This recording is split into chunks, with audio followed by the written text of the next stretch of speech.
পুজো তো এসেই গেল, আর এই পুজো উপলক্ষে সবাই নিত্য নতুন রান্না করতে বেশি ভালোবাসে আমার মনে হয়।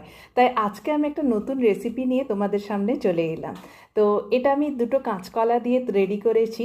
তো প্রথমে কলাটা, এটা একদম কাঁচা কলা, কিন্তু এটা সেদ্ধ টেদ্ধ কিচ্ছু করিনি। তো খোসা ছাড়িয়ে নেব, তারপরে দেখো একটু ট্যারচা করে এইভাবে একটু মোটা করে পিসগুলোকে নিয়ে এইভাবে কেটে নেব।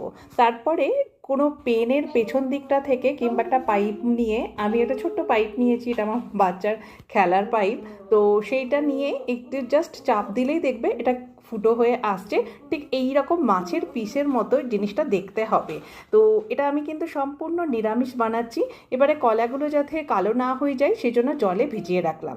এবার একটা মশলা আমি এখানে রেডি করেছি। এখানে পরিমাণ মতো নুন দিয়েছি, 1.5 চামচ মতো কাশ্মীরি লঙ্কার গুঁড়ো, পরিমাণ মতো হলুদ দিয়েছি, একটুখানি ধনে গুঁড়ো আর একটুখানি জিরে গুঁড়ো দিয়ে এটাকে ভালো করে কোট করে নেব।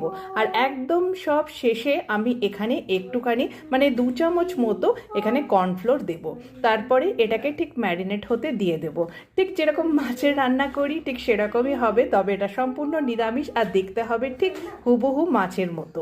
তো এবার একটা মশলা বানাবো। দেখো এখানে আমি ছোটো ছোটো দুটো টমেটো নিয়েছি, 2 চামচের একটু কম চারমগজের দানা নিয়েছি, আর এখানে 1 ইঞ্চি মতো আদা নিয়েছি, দুটো শুকনো লঙ্কা আর দুটো সবুজ লঙ্কা নিয়েছি। তো এগুলোকে পেস্ট করব। আর সবশেষে একটু ডেসিকেটেড কোকোনাট, এই 1.5 চামচ মতো এখানে নিয়েছি। এটা 10 টাকার ছোটো একটা প্যাকেট অবশ্য। তো যদি এটা তোমাদের কাছে ঘরে এমনি কোড়া নারকেল থাকে তো সেটা দিতেও পারো, কোনো অসুবিধে নেই, নারকেল হলেই হবে। এবার একটু বেশি তেল দিয়ে একদম মিডিয়াম আঁচে এগুলোকে ভেজে নেব। তবে এখানে কিন্তু ভাজার সময় মনে রাখতে হবে এটা কিন্তু 50% কুক হয়ে যাবে কাঁচকলা। এবারে কড়াই চাপিয়ে দিয়েছি, তাতে সর্ষের তেল গরম হলে কিছু গোটা গরম মশলা অ্যাড করেছি, তারপর এখানে পরিমাণ মতো হলুদ দিয়েছি, তারপর ওই বেটে রাখা মশলাটা দেব।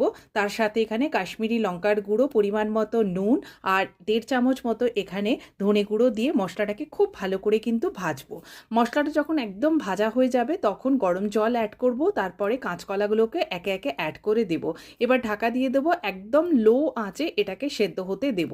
কাঁচকলাটা যখন পুরোপুরি সেদ্ধ হয়ে যাবে তখন গ্যাসের ফ্লেমটা অফ করে দেব, তারপর উপর থেকে একটু ধনেপাতা আর একটুখানি কসুরি মেথি দিয়ে নামিয়ে নেব। দেখো লাগছে না দেখতে একদম মাছের পিসের মতো। আর সেই জন্য আমি এই রান্নাটার নাম দিয়েছি কিন্তু ভেজ ফিশ কারি। তো আশা করি রেসিপিটা তোমাদের ভালো লাগবে, আর আমার রেসিপি যদি তোমাদের ভালো লাগে তাহলে কিন্তু একটা লাইক অবশ্যই করো। তো সবারই পুজোটা খুব ভালো কাটুক, আনন্দে কাটুক। আবার তাহলে দেখা হবে অন্য একটা ভিডিওতে।